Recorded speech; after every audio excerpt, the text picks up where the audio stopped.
할렐루야. 여러분은 왜 이 자리에 기도하러 나오십니까? 굳이 우리가 기도하는 시간이 꼭 이 시간이어야 되는지, 피곤한 몸을 깨워서 새벽에 기도하는 이유는 기도하는 사람만이 경험할 수 있는 특별한 은혜가 있기 때문입니다. 그래서 이 새벽의 제단이 참 그 사람에게는 중요하죠. 어떤 목사님들도 보면요, 간혹 외국에서 공부도 하셨고 또 나름대로 이렇게 깨어있는, 요즘에 이제 개척하는 교회들은 보통 새벽 기도를 많이 안 합니다. 아마 저 같은 이제 젊은 목사님들, 이런 목사님들은 개척을 하면서 새벽에 바쁜 현대인들, 또 젊은 사람들을 중심으로 이 교회가 꾸려지다 보니까 새벽에 또 먼 거리에서 또 직장에 출근해야 되니까 새벽에 특별하게 새벽 기도를 하지 않는 분들이 많이 있어요. 또 의외로 새벽 기도하지 않을 것 같은 좀 강하시고 좀 진취적이신 목사님들 중에는 더러 어떤 분들은 오히려 새벽 기도를 더욱더 귀하게 여길 때가 있어요. 그 간증을 들어보면 그분들이 새벽 기도하다 예수님을 만나고 새벽 기도 때 특별한 은혜가 있기 때문에 자신의 목회 사역에서 새벽 기도가 굉장히 중요한 것이죠. 저는 일전에 목사가 되지 않기를 기도했다고 제가 말씀드리지 않았습니까? 하나님께 저는, 하나님, 다른 사람들 가끔 부흥회나 수련회 하다 보면 강사 목사님들 가끔 하나님 주신 마음에 순종하라고 이야기하면서 목회자의 길을 가는 분들이 더러 있는데, 저는 그렇게 기도했습니다. 하나님, 저에게는 그런 마음을 주시지 마세요. 저는 목사는 안 할 겁니다. 왜 그러냐면 저는 새벽에 나오고 싶지 않았기 때문입니다. 밤에 늦게까지 이제 막 딴 거 하는, 약간 그 올빼미형이라서 밤 늦게까지 무언가를 하는 그런 성향이었거든요. 그래서 저 또한 마찬가지예요. 제가 하나님의 은혜를 특별하게 경험하게 된 계기들이 전부 다 새벽 기도였기 때문에 이 새벽 기도가 그 맛이 있는 거죠. 새벽 기도가 맛이 있다라는 표현은요, 하나님께 기도하고 하나님과 함께하는 이 시간이 얼마나 소중한지를 알기 때문입니다. 여러분, 왜 우리가 주님의 일을 경험하지 못하냐면 우리가 이미 하나님의 은혜를 경험할 준비가 되어 있지 않은 상태에서 받은 것을 은혜라고 생각하지 않기 때문이에요. 기도하는 사람은 모든 것이 하나하나 이루어질 때마다 그것이 하나님의 손에 이루어졌다고 경험하며 하나님께 영광 돌리지만, 기도하지 않는 사람의 특징은 무엇입니까? 잠깐이라도, 물론 하나님의 은혜라고 이야기는 하겠지만 자신의 노력과 자신의 수고라고 생각하거나 또는 운이 좋았다라고 생각하는 경우가 더러 있기 때문이에요. 여러분, 우리 신앙의 자리는 바로 하나님을 뒤로할 때 결코 그런 자리를 경험할 수가 없다는 것을 기억하셔야 됩니다. 그 이야기는 결국 이 새벽 기도도 마찬가지요, 신앙의 자리도 마찬가지고, 계속해서 주님과 함께 있으려고 하고 주님의 말씀에 복종하려고 하고 주님의 말씀에 순종하러 따라갈 때에 하나님은 그 인생에 일하시는 것을 경험하게 하신다는 거예요. 여러분 믿으시죠? 그 은혜가 있으니까 저희가 이 새벽에 나오는 거예요.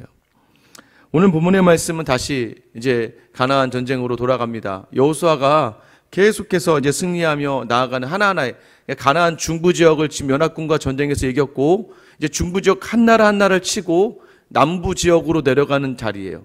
그러니까 중부 지역을 장악하고 남부 지역의 나라들과 하나하나 싸우는 자리를 지금 묘사하고 있습니다.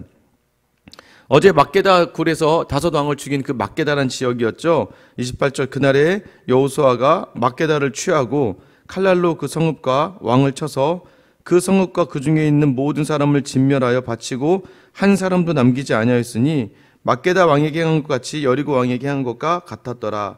결국 이 막게다도 여리고 왕에게 한 것처럼, 이 말은 뭐냐면 그 땅에 있는 사람들을 다 진멸해 버렸다는 것을 이야기하는 거예요. 성으로 도망가지 않았습니까? 성으로 도망간 사람들을 이제 도망갔으니까 포기하고 그냥 놔두는 게 아니라 끝까지 쫓아가서 그 성읍 안에 있는 모든 사람들을 진멸하였다. 이것이 하나님의 명령이었기 때문입니다. 왜요? 가나안의 그 악이 너희와 섞이면 너희가 그 악을 따라갈 수밖에 없는 세상의 유혹이 있기 때문에 그 악을 진멸하라는 하나님의 뜻이었어요. 또 29절에 보면 여호수아가 온 이스라엘과 더불어 막게다에서 림나로 나아가 림나와 싸우매, 림나와 또 싸워야 했습니다. 여러분 기억하셔야 돼요. 가나안의 전쟁은요, 한번 대승을 거뒀다고 끝나는 전쟁이 아니었다는 거예요. 우리도 늘 가나안, 하나님의 나라, 하나님의 땅, 그러면 모든 게 끝났다라고 생각하는 게, 그런 생각을 할 때가 있습니다. 우리 신앙의 자리에서도요, 우리가 그렇게 생각할 때가 있지만 신앙생활은요, 이 땅을 우리가 살아가는 동안에 우리가 하나님의 나라를 누리느냐 땅을 정복하느냐는요, 계속되는 영적인 전쟁 가운데 있다는 것을 기억하셔야 돼요. 오늘 한번 이겼다고 해서 모든 게 끝나는 게 아니잖아요. 여러분 그러지 않습니까? 이 고등학교 아이들이 대학만 가면 끝날 거야.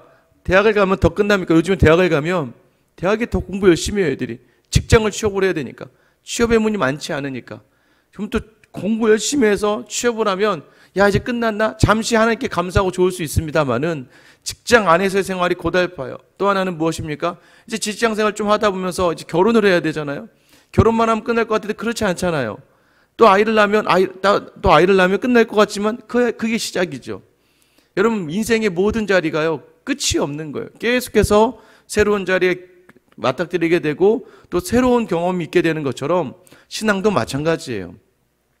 예수님이 우리를 만나주신 이후부터 계속해서 우리는 믿음을 가지고 싸워나가는 자리가, 그래 오늘 막게다와 전쟁을 끝나자마자 림나와 전쟁을 하게 됩니다. 왜요? 그 땅을 점령하라는 하나님의 명령 때문에 지치지 않고 지쳤음에도 불구하고 담대하게 나아가는 것이에요. 30절에 보세요. 여호와께서 또 그 성읍과 그 왕을 이스라엘 손에 붙이신지라 칼날로 그 성읍과 그 중에 모든 사람을 쳐서 멸하여 한 사람도 남기지 아니하였으니 그 왕에게 행한 것이 여리고 왕에게 행한 것과 같았더라. 여러분 또 이 땅을 들어가서 분명히 또 하나님께서는요 또 림나에 들어가서 또 모든 사람들을 진멸합니다.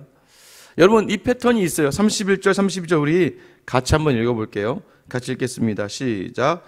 여호수아가 또 온 이스라엘과 더불어 림나에서 라기스로 나아가서 대진하고 싸우더니 여호와께서 라기스를 이스라엘의 손에 넘겨주신지라.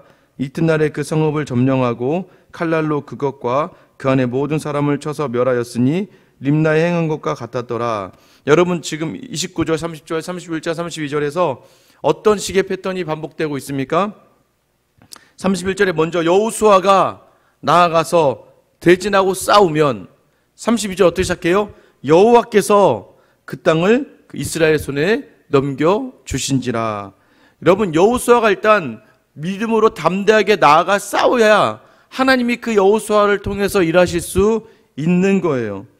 여러분 말씀을 붙들고 담대하게 나아가면 하나님은 그 말씀으로 그 하신 약속을 지키시며 그 모든 대적을 이스라엘의 손에 붙여 주셨다는 거예요. 여러분 기억하셔야 돼요. 우리가 이 땅을 살아가면서 그 풍성한 하나님의 나라를 누리지 못하고 하나님의 손을 경험하지 못하는 이유는 우리의 능력이 부족해서가 아니에요. 우리가 기도를 안 하기 때문이에요. 예배를 안 드리기 때문이에요. 하나님의 말씀에 순종하며 헌신하지 않고 하나님 뜻대로 봉사하지 않기 때문이에요. 무슨 말이냐면 삶 가운데 내가 하지 않아서 못하는 것이지 못해서 못하는 건 없는 거예요. 여러분 이 땅을 살아가면서도 마찬가지 아닙니까? 여러분이 대통령 하고 싶지 않아서 안 하신 거예요. 여러분이 만약 대통령 하고 싶었더라면 공부를 열심히 했을 거예요. 아유 그때 상황이 아니어서. 아니에요. 뭐 지금 나오는 대통령 후보 중에는 검정고시 출신도 있잖아요. 예전에 대통령 중에는 뭐 다 대학을 나왔습니까? 아니에요. 자기가 공부하려고 하고 뜻을 가지고 의지를 가지면 어떻게 해서든지 밤을 새서든지 하게 되는 거예요. 항상 이렇게 저는 알고 있습니다. 우리가 무언가를 못하는 게 아니에요. 안 해서 안 하는 거예요. 그래서 저도 제일 싫어하는 말이 그 못하겠는데요. 해보지 않고 해보고 나서 못하겠는지를 판단하는 것은 어쩔 수 없죠. 특별히 은사가 아닌 자리에서, 특별히 신앙의 자리도 마찬가지예요. 내가 목소리가 음치인데, 물론 음치도 계속해서 노력해서 죽어라면 뭔가를 할 수 있겠죠. 그러나 중요한 건 뭐예요?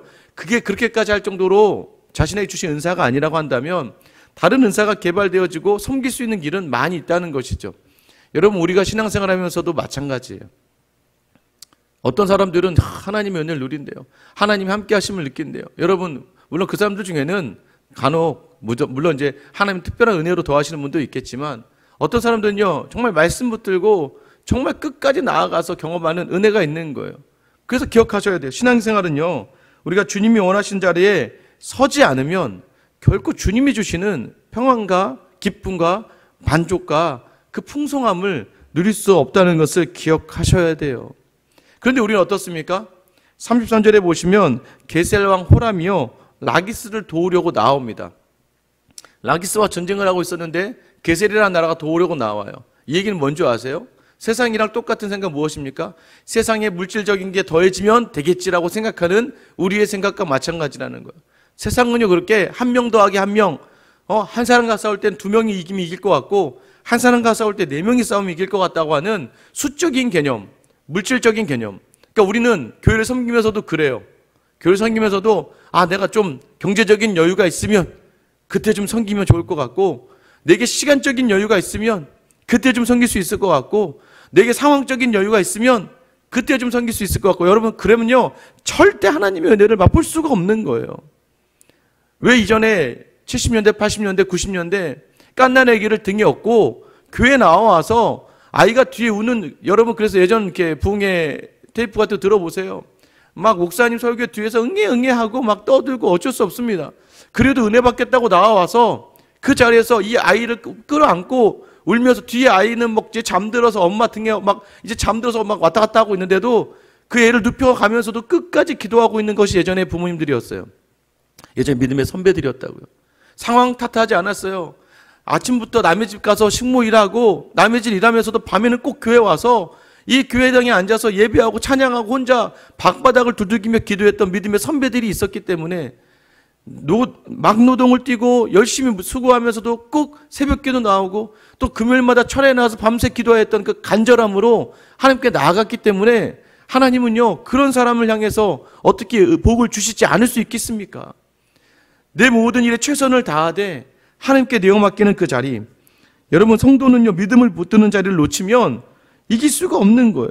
그러나 믿음을 붙들고, 여러분 오늘 여호수아가 먼저 믿음을 붙들고 나아가니까 그 다음에 자연스럽게 하나님이 그 이스라엘의 손에 그 모든 땅을 붙여주시는 거예요. 여러분 그런데 하나님은요 굉장히 인격적인 분이시라는 거예요. 인격적이라는 게 뭔지 아세요? 제가 요즘에 학원비가 너무 비싸서 저희 아이들을 제가 공부를 시키고 있습니다. 하나하나 부르다가 이제 다행히 뭐 약간 이제 짬이 날 때 해서, 아니 저녁에 잠시 이제 국어, 영어, 수학 이렇게 해서 영어, 수학을 위주로 가르쳐 주고 있는데, 제가 가르쳐 줄 수 있는 것만 해도 감사한 거죠.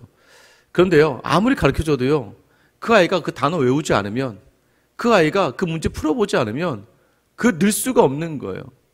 여러분 그게 뭐예요? 제가 아무리 그 아이를 데려다 놓고 아무리 제가 그 아이를 하나하나 자세히 설명을 해주고 아무리 내가 이렇게 하면 되는 거야 라고 해도 본인이 따로 복습을 해보지 않고 문제를 풀어보지 않고 단어를 외우지 않으면요 그 아이는요 아무리 우리나라에서 과외 제일 잘하는 선생님을 갖다 놔도 그 아이는 공부하지 않아요. 이 얘기는 무엇인 줄 아십니까? 하나님은 인격적인 분이세요. 만약에 저도 이렇게 하는데 이 아이가 전혀 공부하지도 않고 따라오지도 않는다면 저는 이 아이를 공부를 포기할 거예요. 너 공부하지 말아라. 지금부터 뭔가 기술을 배우든지, 여러분 뭐 공부 못한다고 해서 이 땅 못 사는 거 아니잖아요. 그런데 그 아이가 이렇게 따라와 줘야 또 다음 진도가 나가는 거 아니겠습니까? 하나님도 마찬가지예요. 하나님 인격적인 분이세요.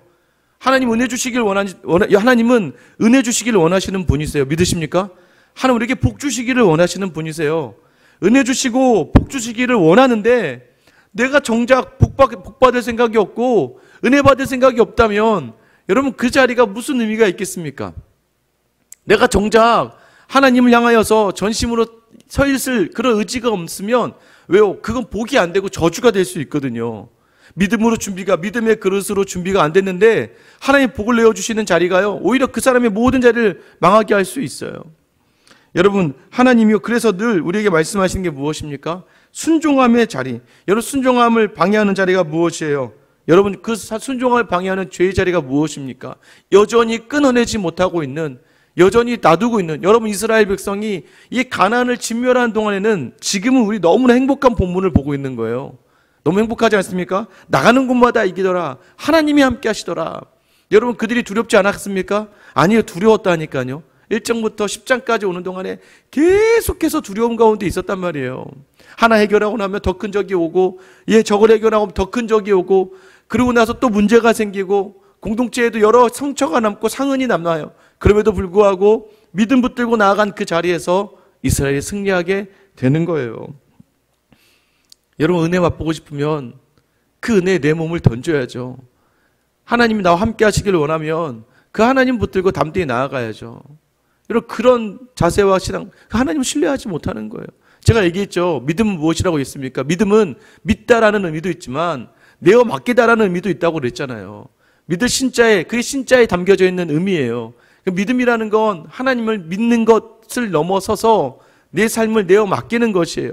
그리고 오늘도 하나님 주시는 음성, 하나님 앞에서 하나님 행하라고 하는 그 마음을 담아서 흔들리지 않고 그 자리를 지켜내는 거예요. 그게 바로 믿음이에요. 그 믿음 가운데 하나님 반드시 일하시는 줄 믿으시기 바랍니다. 여러분, 그런 사람들에게 하나님은 하나님의 나라를 주시는 거예요. 그런 사람에게 하나님은 하나님의 마음을 주시는 거예요. 그런 사람들이 바로 가는 곳마다 생명을 살려내는 것이고, 그런 사람들이 가는 곳마다 많은 사람들이 하나님을 볼 수밖에 없는 거예요. 오늘 여러분에게 다시 주저앉아지는 마음이 있다면 믿음으로 담대히 서서 나아갈 수 있는 그런 은혜가 있기를 예수님의 이름으로 축원합니다.